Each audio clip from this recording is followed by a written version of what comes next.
Hello friend, welcome to Bajirao Reddy institute. Today analysis के आज के अंक में हम 19 अक्टूबर 2024 के दो प्रमुख मुद्दों पे चर्चा करेंगे। दोनों ही मुद्दे इंडियन एक्सप्रेस में रहे हैं, जिसमें से पहला मुद्दा है कि कानून अंधा नहीं है, यह सबको समान रूप से देखता है। 17 तारीख को जो है सुप्रीम कोर्ट के जस्टिस लाइब्रेरी में एक मूर्ति लगाई गई, लेडी जस्टिस या न्याय की देवी का। और ये जो मूर्ति लगाई गई, जो पहली की लगाई गई मूर्ति है, उसकी अपेक्षा कई उसके वेशभूषा में उनके जो आंख पर पट्टी रहती है वो भी पट्टी नहीं, यानी काफी परिवर्तन है। उसी के दौरान जो है, अनावरण के दौरान भारत के मुख्य न्यायमूर्ति जो है DY चंद्रचूड़ का कहना है कि कानून अंधा नहीं है, बल्कि यह सबको समान रूप से देखता है। ये जो बता रहे थे कि कैसे परिवर्तन हुआ है, दोनों मूर्तियां क्या बातें कह रही हैं, और वो चीजें न्यायपालिका में न्यायिक प्रक्रिया के दौरान भी देखा जा रहा है, तो उसको हम डिटेल में समझेंगे। दूसरा मुद्दा है 17 अक्टूबर को ही शाम को इजराइल के डिफेंस फोर्सेस ने, यानी जो इजराइल रक्षा मंत्रालय, यहाँ तक कि उनके प्रधानमंत्री ने ये घोषणा किया कि हमास का वर्तमान प्रमुख याह्या सिनवार मारा गया। और ये देखा जाए तो इजराइल के लिए काफी बड़ी जो है उपलब्धि थी। इजराइल के प्रधानमंत्री ने भी वो खुशी अपने उसमें जाहिर की है, और ये उम्मीद देखेंगे कि इसकी मृत्यु, चूंकि ये गाजा का जो 7 अक्टूबर का हमला हुआ था, उसमें माना जाता था कि ये मास्टरमाइंड था, तो इसकी मृत्यु क्या, गाजा युद्ध के लेकर क्या उसमें महत्व है, उसको हम समझने की कोशिश करेंगे। ठीक है, आइए पहले देखते हैं। ये हमारी नई न्याय की देवी की मूर्ति के रूप में लगाया गया है, लेडी जस्टिस या न्याय की देवी के रूप में सुप्रीम कोर्ट के जस्टिस लाइब्रेरी में लगाया गया है। ये 7 फुट ऊंची प्रतिमा है, और आप लोग देखते ही होंगे कि जब भी कानून की एक देवी बनी रहती हैं, वो दाहिने हाथ से तराजू ली होती हैं, एक हाथ में तलवार ली होती हैं, कपड़ा भी उनका थोड़ा सा मॉडर्न अटायर ही रहता है, यानी वेस्टर्न अटायर रहता है, और आंख पे पट्टी बनी रहती है। और कहा जाता है कि कानून की देवी, कानून अंधा है। कानून के देवी के आंखों पर पट्टी बांधना, पहले ये मजाक में, ये जब व्यवस्था आई थी तो ये मजाक के लिए आया था कि कानून दिखाई नहीं देता है। बाद में उसको एक जनरल पर्सपेक्टिव में लेते हुए, एक सामान्य, एक सकारात्मक पर्सपेक्टिव में लेते हुए दिखाया गया कि कानून जो है फेयरनेस है, यानी जस्टिस या न्याय जो है वो फेयर है। न्याय, जस्टिस इज ए फेयरनेस, वो निष्पक्ष होता है, वो किसी के साथ भेदभाव नहीं करता है। जबकि ये मूर्ति, जब इस मूर्ति का अनावरण किया गया है, आंख की पट्टी हटा दी गई है, तो इसका मतलब क्या कानून भेदभाव करने लगा है? नहीं। अब यह है कि इसका अर्थ है कि ये मूर्ति, ये दिखा रही है न्याय की देवी सबको समान दृष्टि से न्याय देती है, सबके साथ एक समान दृष्टि से न्याय करती है, यानी कि ये कानून की या न्याय की सकारात्मक अवधारणा पर आधारित है। और इसी बात को भारत के मुख्य न्यायाधीश अपने स्टेटमेंट में कह रहे हैं कि कानून अंधा नहीं है, यह सबको समान रूप से देखता है। हम सिर्फ फेयरनेस ही नहीं लाते हैं न्यायिक प्रक्रिया में, भारत में वर्तमान न्यायिक प्रक्रिया अवेयरनेस के साथ फेयरनेस लाता है, यानी न्यायपालिका ध्यान रख के, जागरूकता के साथ निष्पक्षता पे करती है कि किसी के साथ अन्याय ना हो, यानी सबको समान रूप से न्याय दिया जाए। और ये एक बात और कि ये कहीं ना कहीं पश्चिमी जो विचारधारा है उससे अलगाव है, और ये भारत सरकार के अभी जो बहुत सारे परंपरागत कानून लाए गए हैं, जो परंपरागत कानून थे, यानी जो औपनिवेशिक विरासत जिसे कहते हैं, दंड कानून, उसके जगह जो तमाम तरह की न्याय संहिताएं लाई गई हैं, जिसका उद्देश्य है लोगों को न्याय देना, उसको भी दर्शाता है। तो आइए चलिए देखते हैं चर्चा में क्यों है। देखिए, भारत के सर्वोच्च न्यायालय ने 17 अक्टूबर को प्रतिष्ठित लेडी जस्टिस प्रतिमा के नए स्वरूप का अनावरण किया गया है। ठीक है, यहाँ पे नए स्वरूप में लेडी जस्टिस या न्याय की देवी को खुली आंखों से दिखाया गया है, जो अपने बाएं हाथ में भारत का संविधान लिए हुए पकड़े हुए हैं, और आंखों पर पट्टी और तलवार के साथ पारंपरिक चित्रण से ये अलग है। ठीक है, यानी इन्होंने न केवल आंख पे इनके पट्टी भी नहीं है, बाएं हाथ में इन्हें भारत का संविधान है, जबकि उसमें क्या था, तलवार था, और तराजू अभी भी इनके हाथ में है। तो तराजू को छोड़ के बाकी सारा चीज जो है बदल दिया है। तराजू माने न्याय, न्याय की जो अवधारणा है उसको छोड़ के बाकी उसके सारे अप्रोच को इस मूर्ति के द्वारा बदलने की दिखा गया। और वो हमारे, ऐसा नहीं कि ये अभी मूर्ति बनी है तब बदला जाएगा, वो बदलाव सरकार के तो छोड़िए, न्यायपालिका के ही दृष्टिकोण में बहुत समय पहले से ही सकारात्मक न्याय की अवधारणा आ गई थी और उसी चीज को सरकार ने भी दिखाना, अपने औपनिवेशिक मानसिकता को छोड़ने की चीज है और अब सब मिलजुल के वो मूर्ति के रूप में हमारे सामने, न्याय की देवी के रूप में हमारे सामने आ रही हैं। और इसी बात पे कह रहे हैं डीवाई चंद्रचूड़ की आंख से पट्टी हटना न्यायपालिका के न्याय के प्रति दृष्टिकोण में बदलाव है कि कानून अंधा नहीं है, कानून सबको समान रूप से देखता है। यही बात देखिए वो कह रहे हैं।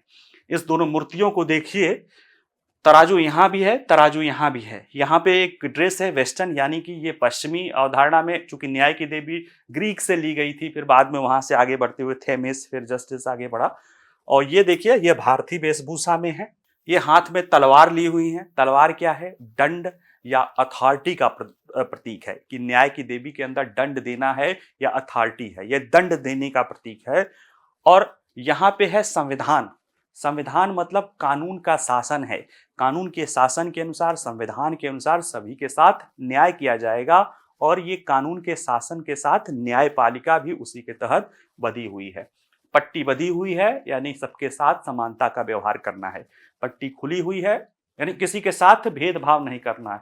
पट्टी खुली हुई है यानी सबके साथ समानता का व्यवहार करना है, देखभाल के, जानबूझ के समानता का व्यवहार करना है। और ये कहीं न कहीं न्याय की सकारात्मक अवधारणा को दर्शाता है।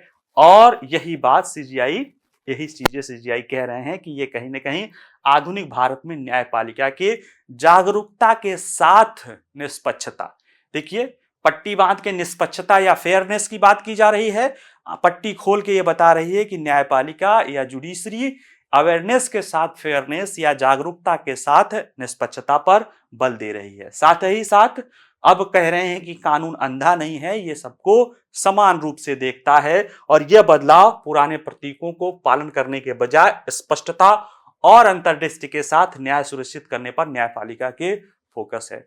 याद करिए इसमें हालांकि वो थोड़ा सा अलग पर्सपेक्टिव है, क्योंकि पहले न्यायपालिका से ये माना जाता था कि न्यायपालिका के सामने जो चीजें प्रस्तुत की जाएंगी या जो कानून है, जो विधान है, उसी के अनुसार काम करेगा। लेकिन बाद में न्यायपालिका ने, हालांकि उसमें जब वो पीआईएल और इस तरह की चीजें आई, तभी ये कह दिया गया कि न्यायपालिका, भारत की न्यायपालिका ने सकारात्मक ले लिया कि हम ड्यू प्रोसेस ऑफ लॉ भी देखेंगे, कि सिर्फ कानून के अनुसार ही पालन नहीं करना है, हालांकि कानून जो है न्यायपूर्ण होना चाहिए, यानी सकारात्मक अवधारणा जो है ली गई।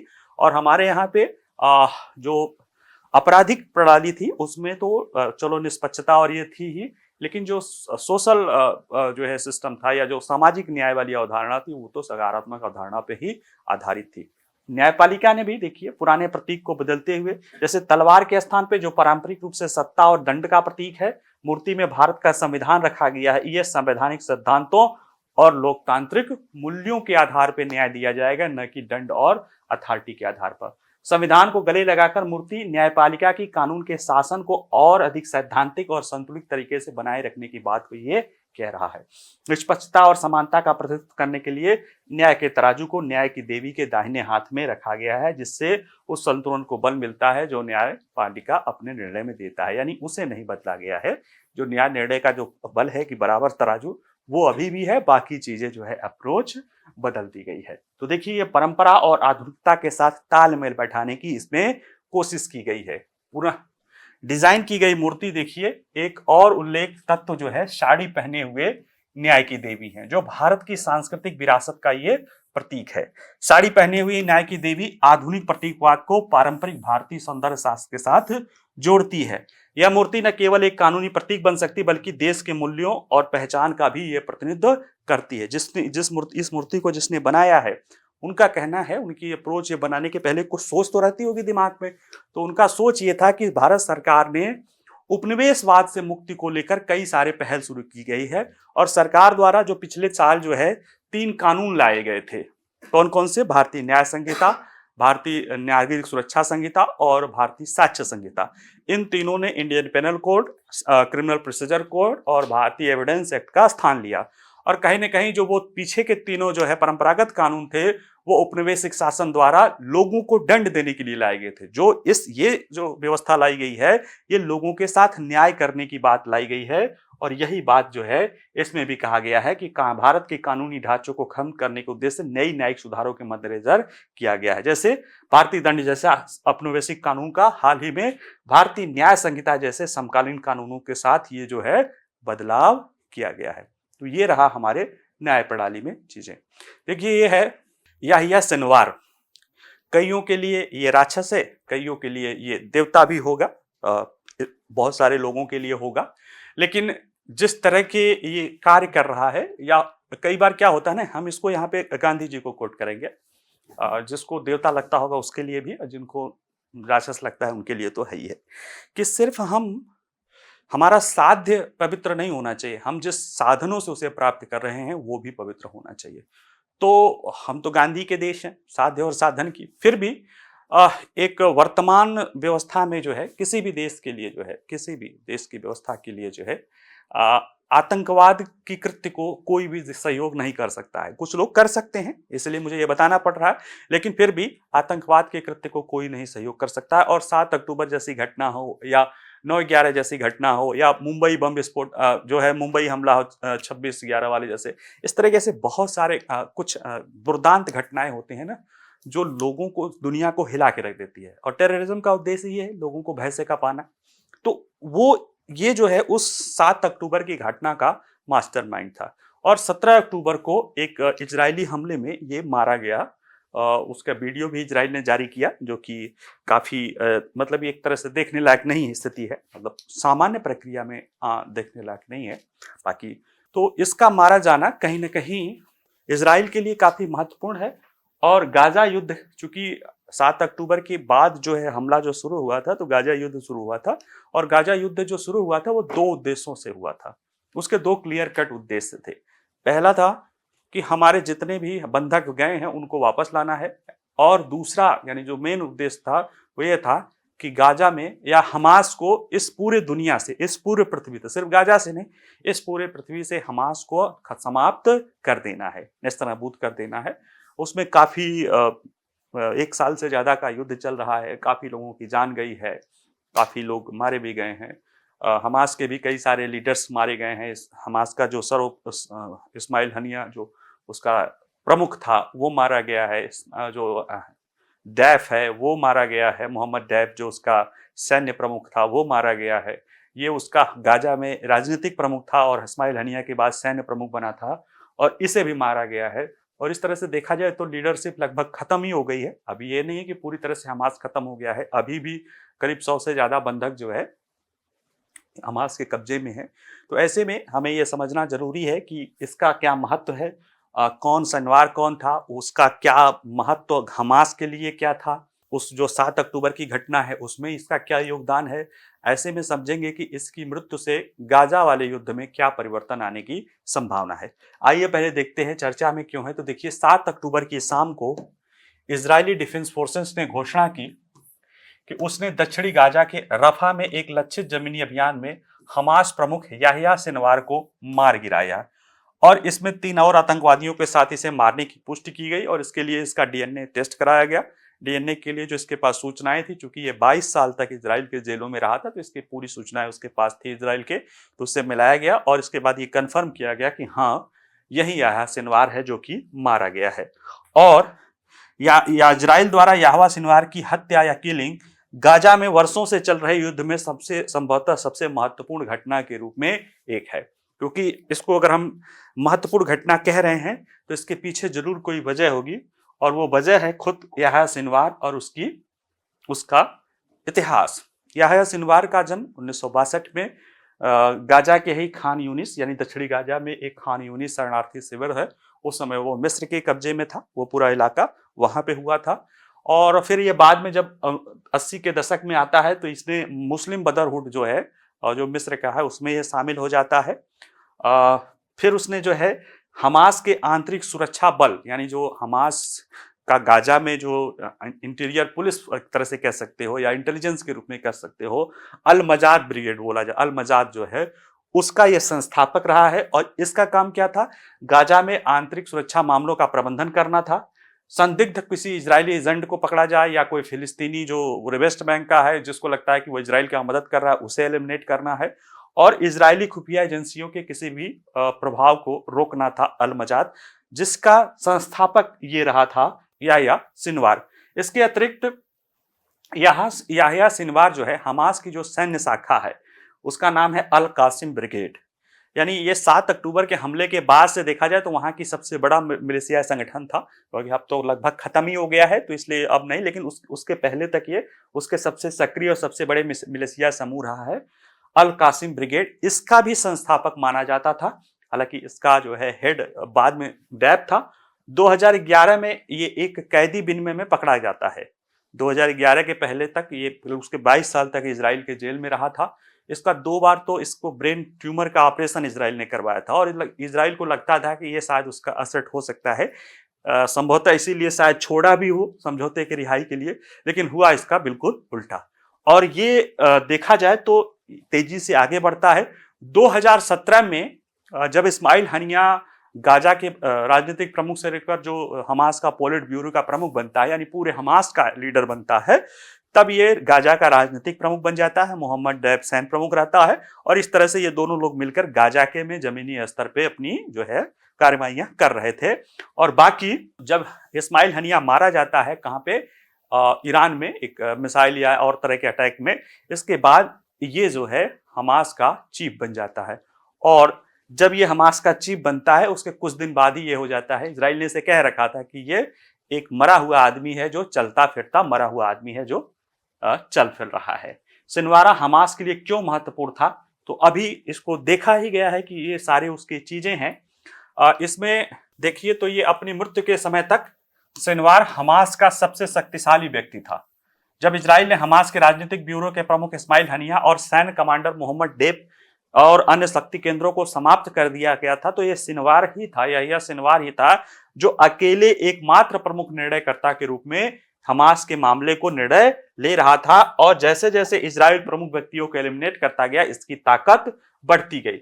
इजराइल के लक्ष्यों की सूची में यह सबसे ऊपर था, इसके बावजूद भी ये हमास में ये गाजा में ही था और चलता फिरता दिखाई देता था। जिस दिन मारा गया उस दिन भी ये टनल के अंदर नहीं मारा गया बल्कि जमीन की लड़ाई कर रहा था। ये बताता है कि ये जो है अपनी लड़ाई के लिए जो है वहां पे कितना ये, जबकि ये सबसे नंबर 1 टारगेट के रूप में था, लेकिन इसके बावजूद भी ये लड़ाई कर रहा था। तो ये कहीं ना कहीं हमास के लिए इसके महत्व को बताता है। 2017 में जब ये गाजा में हमास का राजनीतिक प्रमुख बना था, उसके बाद इसने मिस्र के साथ अपने संबंध, आपने देखा होगा ना कैसे वहां पे जब चारों तरफ से इजराइल से घिरा हुआ है गाजा, तो वहां से इतने हथियार, इतने टनल बनाने की चीजें कहां से आई, तो वो कहीं ना कहीं मिस्र के साथ जो है मिस्र से स्मगल होके जाती थी। तो उसके लिए जो जरूरी था मिस्र से संबंध बनाना, उसमें इसने महत्वपूर्ण भूमिका अदा की थी। और साथ ही साथ ईरान के साथ भी, ईरान के नेतृत्व के साथ भी प्रतिरोध के धुरी के एक अंग के रूप में इसने महत्वपूर्ण भूमिका अदा की थी। तो कहीं ना कहीं ये वो व्यक्ति था जिसने मिस्र के साथ और ईरान के साथ संबंध बना के गाजा में अपनी आंतरिक जो है ताकत को, जो है हमास की आंतरिक ताकत को मजबूत किया था। और इसके अतिरिक्त देखा जाए तो ये 7 अक्टूबर के जो हमास जो हमला हुआ था उसके लिए भी ये इसकी मुख्य भूमिका देखी जा रही थी, क्योंकि इजराइल लंबे समय से कह रहा था कि ये 7 अक्टूबर के हमले का ये मास्टरमाइंड था। और ये जो 7 अक्टूबर 2023 को हमला हुआ था, यह पहले ही ये बात बन गई थी, क्योंकि सिनवार ने दिसंबर 2022 में गाजा में एक रैली में इसी तरह के हमले करने की बात कही थी, जो कह रहा था कि अंतहीन रॉकेट भेजेंगे और सैनिकों की असीमित बाढ़ करके जो है वो ये काम करेंगे। और उसी तरह का काम 7 अक्टूबर को इजराइल के हमले में देखा गया था।